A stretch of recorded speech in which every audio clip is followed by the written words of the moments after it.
Luke chapter 9.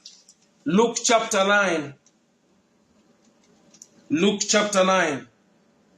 From verse 37. The next day when they came down from the mountain, a large crowd met him. A man with the crowd called out, "Teacher, I beg you to look at my son, for he is the only child. A spirit seizes him, and he suddenly screams. It throws him in convulsions, so that he foams at his mouth. It scarcely ever leaves him, and is destroying him. I begged your disciples to drive it out, but they could not. O unbelieving and perceived generation," Jesus replied, "how long shall I stay with you and put with you? Bring your son here." Even while he was coming, the demon threw him to the ground in a convulsion. But Jesus rebuked the spirit, healed the boy, gave him back to the father, and they were amazed at the greatness of the Lord. Mwari wakudzwe nekuda kweshoko rawo. Nyaya ndinayo mangwana na Nhasi ndeyekuti ndikuda kuti ndidyare mwoyo kana kuti mweya, a heart or a spirit of thanksgiving kuna Mwari. Chikonzero chiri chekuti baba vane mwana wavo ane dambudziko, vakaenda nemwana wavo kuvadzidzi vaJesu, dambudziko harina kupera. Zvino Nhasi vauya kuna Jesu ndokubva vapa report kuti mwana wangu ane dambudziko raainaro, ndakauya naye kuvadzidzi venyu asi hakuna chakaita. Jesu ndokubva anamata. Asi pane zvakaitika. Jesu mwana uyu paakaunzwa kuna Jesu, zvakamubata akawira zvakare pasi.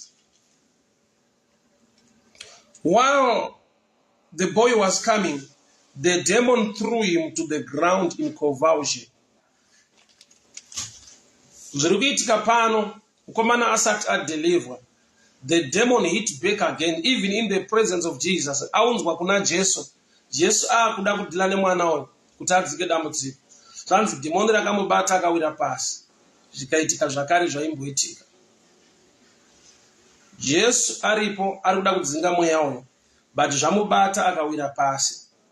Hazvireve kuti dambudziko iri riri strong richaramba richiitika, but nenyaya yekuti ava mupresence yaKristu, this is the last thing to happen now.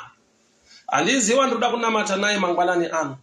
Pane zvinoitika muupenyu hwako, ukauya ukati nawo kuti ndakunamata Mwari, zvinhu izvozvo zvinoita sekunge zviri kuramba zvichiitika, but I've come to tell you this. Nekuda kwepresence yaKristu, nekuda kwenyasha dzaMwari, this is the last time. This is the last. There is a last time to everything. Pane kupera kwechinhu, pane kuguma kwechinhu muupenyu. So I've come to tell you this. Mukomana uyu aunzwa nababa wake kuna Jesu.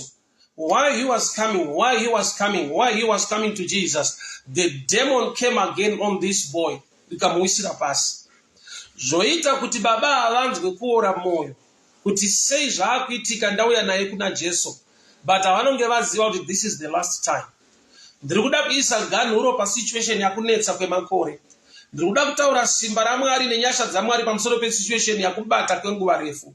No matter kuti zvaitika futi nhasi, but I decree and I declare as a servant of the Most High God, this is the last time.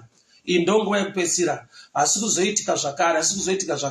Sezvo zvinotaura shoko kuti vaIjipita vamuri kuona hamuchasi kuzovaoni zvakare. Dambudziko raiva nemwana uyu, ichokwadi dhimoni rakamubata while he was coming to Jesus, akatowira pasi. But hazvina kuramba zvichidaro. That was the last time. That was the last time. While the boy was coming, the demon threw him to the ground in convulsion. But Jesus rebuked the spirit, healed the boy, and gave him back to his father. So it happened kuti vauya naye kuna Jesu, dhimoni ndokubva rabata futi mwana akawira pasi. But awira pasi harina kuzobata zvakare. That was the last time. Ndauya kuzonamata newe mudikani mangwanani ano. Ndauya kuzodeclare shoko raMwari pamusoro peupenyu hwako. Zvakaitika. No more. Ndiri kuramba. Hazvingarambe zvichiitika uri mupresence yaKristu. Hazvingarambe zvichiitika wakatenda muna Mwari wamasimba ose. That's the last time. I cancel that thing. Chakushungurudza chikakunetsa kwemakore akawanda. Today marks the day the expiry date of that challenge. Chimwe nechimwe chine nguva yacho. Today marks the day of that challenge. Kuti iregere kubata zvakare muupenyu hwako. Zvakaitika, zvaitika. But the Bible rati vauya naye kuna Jesu while he was coming. Mweya ndobva wamubata akawira pasi. That demon came again. But that was the last time. Chimwe nechimwe chine nguva yacho. Pane magumo echinhu chese. Chinhu chese chakatanga chine zuva rekuguma. Chinhu chese chakarambwa chine zuva rekuti hachirambe chichipfuurira mberi. I decree and I declare in the mighty name of Jesus, mweya iwo ngauchitama iko zvino. Challenge iyo ngaichiregere kubata pauri iko zvino. Nezita raJesu, I put an expiry date pa situation yako iyoyo. I put an expiry date pa dambudziko rako iroro. Nezita raJesu, nezita raJesu. While the boy was coming, demon rakamubata akawira pasi, but Jesus healed the boy. No matter zviri kuitika iko zvino, zvichida wakatowira pasi, but uri pasi ipapo, celebrate and begin to thank God. Zvapera. Asi kuzoramba zvichiitika, Mwari une simba, Mwari une nyasha. The demon came upon the boy and he fell down. Asi Jesu ndokubva amuporesa. Ari pasi ipapo. Rakabva rava the last day rekuti zviitike. Zvakakuisira pasi. Vakakudzinga kwavakakudzinga. Havana kukugamuchira. But that marks the last day. That marks the last day. Registration here. Hazvifanirwe kuramba zvichidaro. Kunamata Mwari mupenyu muchena wakatendeka, Mwari wamasimba ose. Situation yako haifanirwe kuramba uchidaro. Haifanirwe kuramba uchidaro. Today marks the last day. Ndiri kuisa expiry date pa situation iyoyo. Ndiri kupronounce expiry date ku sickness iyoyo.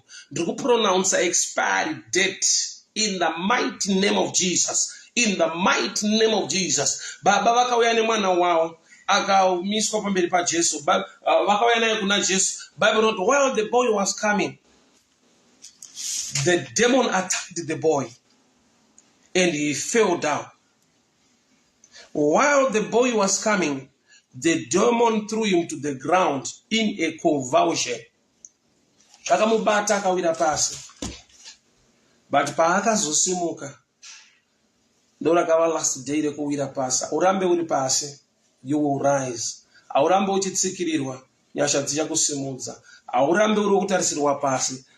Today marks the last day of that challenge. I pronounce an expiry date to that challenge in the mighty name of Jesus. May the good Lord bless you. May the good Lord favor you. Marito Gumiro, God bless you. Ritondo Mandiriza, today marks the last day of your challenge. Daniel Chaiva, today marks the last day of your challenge. Gilbert Marufu, today is the last day of your challenge. Morini Goto, today is the last day. William Simango, today is the last day. Michael Tami, Constant Shimanda, God bless you. Munashe Maswala, God bless you. Brighton Mazinga, Beto Maunda, today marks the last day of that challenge. You rise in power, you rise in grace, you rise in glory. In the mighty name of Jesus. Amadzangu, Mwari vakitire nyasha, Mwari vakuropafadze, Mwari vakuchengete. We meet again tomorrow for prayer session. Mwari vachititira zvakanaka. Thank you so much for tuning in. May the good Lord bless you. May the good Lord protect you. May the good Lord favor you. I also open this door. Kune vanoitirwa zvakanaka ema prayer sessions in the morning, so that you can send your airtime on my number. You can send your airtime on my number. For us to continue to broadcast, I need your support as well. This is our program, not my only program, but our program. You're going to know my prayers and my declarations on this platform. So you can just send your airtime on my number.